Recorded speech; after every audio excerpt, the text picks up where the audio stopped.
Bien, plano horizontal. Ahora vamos a entrar a entender un poco, porque hemos visto qué sucede en el plano frontal del corazón, vamos a empezar a entender un poco qué sucede en el plano horizontal del corazón, que nos indica justamente cómo se encuentra el corazón para poder completar con el plano frontal en todo el espacio tridimensional que le corresponde. Entonces, primero que nada, tenemos que ser conscientes de cómo es la correcta colocación de los electrodos cardíacos para electrocardiografía. Esto puede parecer una cosa muy básica, pero muchas veces, de hecho, cuando, por ejemplo, uno se encuentra un eje muy desviado, ¿no? Eh, claro, por ejemplo, uno se encuentra un eje hacia AVR, hacia aproximadamente menos 150 grados, tenemos dos opciones. O el paciente puede tener una dextrocardia, es decir, el corazón está apuntando hacia el lado opuesto, no está en el lado opuesto del tórax, anatómicamente, o bastante más común, están mal colocados los electrodos. Y por eso tenemos que de verdad conocer bien cómo es la colocación correcta de los electrodos para realizar la electrocardiografía. Bueno, tenemos 6 derivaciones precordiales en el plano horizontal que van de V1 hasta V6, V1, V2, V3, V4, V5 y V6. Las primeras dos derivaciones, que nos leen la parte anterior del corazón, son la derivación V1 y V2. Ambas se colocan en el cuarto espacio intercostal, pero la derivación V1 se coloca al lado derecho del esternón, o de la línea paraesternal, y la derivación V2 se coloca al lado izquierdo, ambas en el cuarto espacio intercostal. La derivación V3 la dejamos apartada un momentito y la derivación V4 la colocamos en el quinto espacio intercostal en la línea medioclavicular, quiere decir la línea que corresponde justamente de manera perpendicular hacia abajo desde la mitad exacta de la clavícula. Se coloca en quinto espacio intercostal. Y la derivación V3 se coloca en el espacio medio exacto entre V2 y V4, por eso la hemos dejado apartada. Si queda un poco sobre costilla, ¿pasa algo? No, es justamente donde tiene que ir colocada, en el espacio intermedio exacto que queda entre la derivación V2 en el cuarto espacio intercostal y la derivación V4 en el quinto espacio intercostal en la línea medio clavicular. Se coloca V3. Bien, V5 se coloca lateral izquierda a V4, pero se coloca en la línea axilar anterior, es decir, la línea que nace del borde axilar, línea axilar anterior. Y V6 se coloca lateral izquierda a V5, pero se coloca en la línea medio axilar o axilar media, que va justamente desde dentro del territorio axilar, desde justamente la mitad hacia abajo, y se coloca allí el electrodo V6. Y podemos leer toda la cara lateral y anterior del corazón. Plano horizontal. Ahora tenemos un esquema que sería más o menos el esquema complementario al sistema exaxial de Bailey que hemos visto para el plano frontal, pero este es en el plano horizontal. Luego trataré de hacer yo un esquema que pueda compenetrar ambos planos y ver si es que logro explicar cómo es la dimensionalidad de ambos planos juntos dentro de la lectura del flujo eléctrico cardíaco. Bueno, el plano horizontal básicamente se ve así. Este es un corte transversal, ¿no? Muy bien, y tenemos aquí atrás sería la vértebra, eso sería una vértebra, esto es el tórax, y tenemos aquí más o menos el esternón, esto es lo que representa el esternón, las líneas paraesternales, y tenemos V1 colocada en la línea paraesternal derecha, después de la línea paraesternal derecha, cuarto espacio intercostal, derecho a el esternón, y V2 colocado en cuarto espacio intercostal, izquierda del esternón. Bien. Tenemos V4, que hemos dicho que es quinto espacio intercostal, línea medio clavicular, y V3, que tiene que ir exactamente entre V2 y V4. V5, quinto espacio intercostal, lateral izquierdo a V4, pero en la línea axilar anterior, y V6 en la línea medio axilar, lateral izquierda a V5. Y si nos damos cuenta, podemos ver una cosa. V6 corresponde a los 0 grados, la vértebra, la parte posterior, la espalda, corresponde a menos 90 grados y el esternón, justo entre V2 y V1, corresponde a los más 90 grados o 90 grados positivos. Entonces, tenemos una lectura que nos indica exactamente qué parte del corazón estamos leyendo. Si se fijan, estamos leyendo la cara anterior del corazón y lateral izquierda cardíaca, sobre todo. Luego veremos en otro vídeo seguramente a qué corresponde cada uno de los territorios de las derivaciones, más bien dicho, a qué territorio cardíaco corresponde cada una de las derivaciones o la combinación de derivaciones, especialmente para el estudio de cardiopatía isquémica en la lectura electrocardiográfica. Continuamos. Muy bien, vamos a entrar entonces a estudiar los parámetros más básicos de la lectura electrocardiográfica normal, es decir, cuando tenemos un paciente sano, cómo se lee ese electrocardiograma para darnos cuenta que está dentro de la normalidad. Solo entendiendo bien la lectura de la electrocardiografía normal, vamos a poder darnos cuenta cuando algo esté alterado, cuando algo falte, cuando algo esté de más o cuando algo no tenga la morfología exacta que existe patología. Si no entendemos la lectura del electrocardiograma normal, va a ser muy difícil poder entender o poder darnos cuenta en una lectura rápida, como se tiene que hacer en la práctica clínica, cuando exista una patología eléctrica cardíaca. Bien, entonces, por convenio, el electrocardiograma, el electrocardiógrafo que utilizamos, la máquina que utilizamos para realizar electrocardiografía por convenio internacionalmente, tiene una velocidad de 25 milímetros por segundo con una amplitud normal de 0,1 milivoltios por cada cuadrado pequeño. Tenemos que entender que cada cuadrado, es decir, el electrocardiograma, luego vamos a verlo, tenemos aquí un ejemplo y luego tenemos varios ejemplos que vamos a tocar, pero básicamente cualquier persona que conozca el papel de un electrocardiógrafo sabe que está compuesto por lo que se conocen como cuadrados pequeños, cuadraditos pequeños y cuadrados grandes. 5 cuadraditos pequeños corresponden a un lado del cuadrado grande y tenemos que entender que en el eje X, en la línea horizontal, cada cuadradito pequeño corresponde a 0,04 segundos y cada cuadradito pequeño en el eje Y, es decir, hacia arriba, corresponde a 0,1 milivoltios. Básicamente, en un cuadrado grande, hacia arriba, tenemos 0,5 milivoltios y en un cuadrado grande hacia un lado tenemos 0,2 segundos. ¿De acuerdo? Entonces, bueno, matemática básica que tenemos que saber, ahora veremos, para poder entender el papel o lo que representa cada uno de los cuadraditos en el papel del electrocardiógrafo. Bien, y por convenio se mueve a una velocidad de 25 milímetros por segundo con una amplitud normal hacia arriba de 0,1 milivoltios. Y tenemos que entender la diferencia entre ritmo sinusal y ritmo ectópico. Entonces, básicamente, ritmo sinusal significa todo aquel ritmo que corresponda a un disparo o iniciación de la actividad eléctrica cardíaca desde el nódulo sinusal en la aurícula derecha. Un ritmo ectópico significa a todo ritmo que nazca desde otro sitio que no sea el nódulo sinusal en la aurícula derecha. Todo ritmo ectópico corresponde a un tipo específico de arritmia. Pero ahora no vamos a empezar a ver patología todavía, porque tenemos que entender cómo se lee y cómo podemos darnos cuenta factualmente que estamos observando en la electrocardiografía un ritmo sinusal. Bien, voy a dar unos apuntes que yo creo que son los más importantes para tomar en cuenta y darnos cuenta de que estamos en un ritmo sinusal y es bastante simplificado, ¿de acuerdo? Es bastante simplificado, pero yo creo que es bastante práctico y útil porque la electrocardiografía es un mundo y en la literatura, en la bibliografía, podemos encontrar cientos de miles de datos con muchísima más información, pero esto es básicamente todo lo que necesitamos para poder dar cuenta de una lectura normal de un ritmo sinusal. Primero que nada, la onda P tiene que ser positiva en la derivación 1, en 2 y en AVF, y tiene que ser negativa en AVR. En 3 y en V1 puede ser bifásica, es decir, puede tener una lectura que sea tanto positiva como negativa, a veces será un poco más positiva que negativa y a veces un poco más negativa que positiva, pero me estoy adelantando también. Sobre todo la onda P tiene que ser positiva y tiene que preceder siempre a un QRS, es decir, siempre tenemos que leer una onda P antes de un QRS. ¿De acuerdo? No puede haber un QRS que nazca sin nosotros poder observar antes de ese QRS una onda P.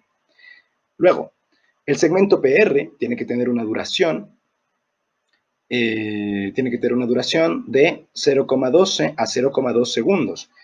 Bueno, no lo anoté, pero la onda P tiene que tener una duración de 0,05 a 0,12 segundos máximo, ¿de acuerdo?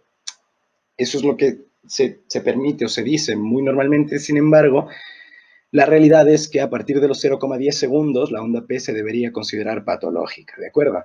Y muy bien, el segmento PR tiene que tener una duración, es decir, una extensión a lo largo del tiempo, en línea del eje X, de 0,12 a 0,2 segundos máximo. Si es más largo que 0,2 segundos, podemos pensar que existe patología. Y si es más corto que 0,12, pues también podemos pensar que es algo patológico y tendremos que hacer diagnóstico diferencial. El complejo QRS tiene una duración de 0,1 segundos normalmente y una amplitud máxima de 2,5 milivoltios.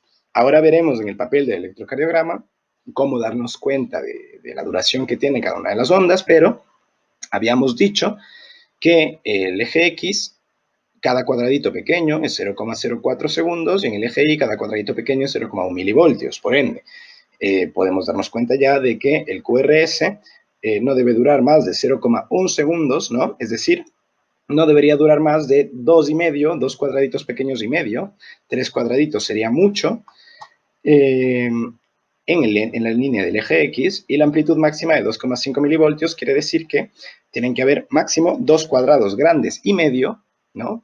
2 cuadrados grandes y medio, para poder decir que el QRS tiene una amplitud normal.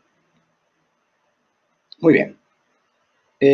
Luego tenemos el segmento ST, que básicamente lo único que voy a comentar del segmento ST es que tiene que ser isoeléctrico. Aquí es importante mencionar que podemos encontrar un segmento ST que está descendido cuando hay patología, ya veremos más adelante qué tipo de patología le causa el descenso, o ascendido. Sin embargo, a veces, sin necesidad de que tenga una forma cóncava o convexa, como podemos encontrar en los infartos, en los síndromes coronarios agudos, puede tener una pendiente un poco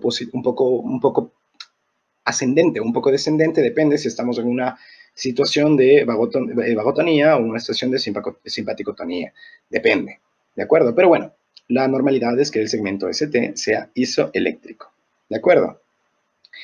Y, perdón, creo que antes he dicho que 2,5 milivoltios serían 2 cuadrados grandes y medio, no, serían 4 cuadrados grandes y medio, ¿no? Hemos dicho que 0,1 milivoltios cada cuadrado pequeño, un cuadrado grande lateral en el eje Y de un cuadrado grande son 0,5 milivoltios, 2 cuadrados grandes son 10, por ende 4 cuadrados grandes son 20, es decir, 4 cuadrados grandes son 2 milivoltios y 5 cuadrados grandes, claro, serían 2,5 milivoltios. Por ende, la amplitud máxima del QRS es de 5 cuadrados grandes hacia arriba. Lo que pasa es que no me gusta mucho entenderlo como cuadrados, me confundo a veces con el manejo, cuando hablo muy rápido me confundo a veces con el manejo de las cifras en la imagen del papel. Onda T. La onda T, la amplitud de la onda T en realidad no tendría que ser mayor de 0,6 milivoltios, es decir, de un cuadrado grande y un cuadradito pequeño en línea vertical, en plano frontal, y de 1 milivoltio en plano horizontal, es decir, de 2 cuadrados grandes en el plano horizontal, lo que normalmente se dice de la onda T. La vagotonía también puede aumentar la amplitud de la onda T y la simpaticotonía suele disminuirla, lo cual tiene todo el sentido del mundo. Si estamos en una condición vagal, la repolarización puede tardar más tiempo, ¿no? Y si estamos en una condición simpática, de una activación del sistema nervioso simpático, pues vamos a tener una repolarización más rápida, puesto que necesitamos una propensión del miocardiocito a la nueva excitabilidad más pronta. Entonces tiene sentido que la simpaticotonía disminuya la amplitud de la onda T. Frecuencia cardíaca. Muy bien, la frecuencia cardíaca es muy importante en el ritmo sinusal porque tenemos que entender que el ritmo de disparo del nodo sinusal es de 60 a 100 disparos por minuto, es decir, tenemos que producir con un ritmo sinusal de 60 a 100 latidos por minuto. Menos de 60 latidos por minuto en ritmo sinusal consideramos que estamos en un periodo bradicárdico, ¿no? En un periodo de actividad cardíaca muy lenta, y más de 100 solemos considerar que estamos en un periodo taquicárdico, ¿de acuerdo? Bien. Y no me he olvidado del intervalo QT, y el intervalo QT tiene algunas disquisiciones que es importante comentarlo. En el video anterior, en el que hablé de segmentos, no hablé del intervalo QT porque en realidad no es un segmento, ¿no? Porque incluye todo el complejo QRS y pues hasta cierto momento de la onda T. Entonces, ¿cómo podemos entender el intervalo QT? Bueno, básicamente representa la suma de la despolarización, es decir, del complejo QRS, y la repolarización, es decir, todo el segmento ST y la onda T. Se encuentra alargado claramente cuando es mayor de la mitad de la duración del intervalo RR, que ahora veremos más claramente en el electrocardiograma, pero el intervalo RR no es otra cosa que el tiempo que tenemos entre la punta de una onda R y la siguiente onda R en cualquier derivación, vaya. Es importante saber que el intervalo QT no podemos simplemente medir. Normalmente es bueno medirlo con el instrumento para medirlo. Es el electro. Se me fue el nombre ahora mismo, pero es importante saber medir el intervalo QT. Pero la cuestión es que siempre tenemos que corregir el intervalo QT por la frecuencia cardíaca. Esto no es otra cosa que dividir el tiempo que tenemos de intervalo QT entre el tiempo que tenemos en un intervalo RR, lo que significa este QT sobre SQR. Básicamente es el tiempo que tenemos del intervalo QT entre el tiempo que tenemos entre la punta de una onda R y la siguiente punta de otra onda R. Por lo general, el QT corregido tiene que ser menor a 440 milisegundos. Hay algunas excepciones, hay mujeres y hombres mayores que pueden presentar hasta 470 milisegundos en fisiología del intervalo QT corregido, pero básicamente, bueno, en la normalidad, en el paciente en general, tiene que ser menor el QT corregido a 440 milisegundos, es decir, 0,44 segundos, es decir, no más de 2 cuadrados grandes y un poquito más, si es que queremos entenderlo de una forma muy simplificada. Y ahora vamos a pasar un poco a la lectura del electrocardiograma. Bien. Simplemente para completar lo que hemos dicho del intervalo QT, ¿vale? Básicamente se entiende el intervalo QT como, vamos a coger de regla lo que tenemos aquí en el número 1, se entiende el intervalo que existe entre el final de la onda S, casi, y básicamente es la tangente de una línea que cruce directamente en la pendiente de descenso de la onda T. Entonces, bueno, justamente aquí, dicho de algún modo, grosso modo, más o menos desde la mitad de la onda T, ¿de acuerdo? Hasta, o mejor, desde el final de la onda S hasta la mitad de la onda T, pues esto es lo que se conoce como el intervalo QT. Y bueno, es importante acordarnos de que, o al menos mencionarlo, de que hay muchas patologías que producen síndrome de QT largo o síndrome de QT corto, y esto es claramente una complicación grave dentro de la ritmología en cardiología clínica. De acuerdo. Vamos a ver un poco lo que habíamos hablado antes de pasar a leer electros. Vamos a tratar de entender un poco lo del plano horizontal y el plano frontal. Entonces, voy a tratar de hacer un esquema que sea útil. Nosotros habíamos dicho que tenemos más o menos un plano así. Voy a dibujar aquí unas líneas de eje. Y el plano horizontal, que tendría aquí sus líneas de eje. Un poco desviada. Muy bien. Bien, entonces, si nosotros tenemos esto, tenemos que entender que nuestro corazón se encontraría aquí dentro. Esta es nuestra caja torácica, estamos dentro de nuestra caja torácica. Aquí está el final de nuestro tórax, nuestras costillas cortadas para poder verlo.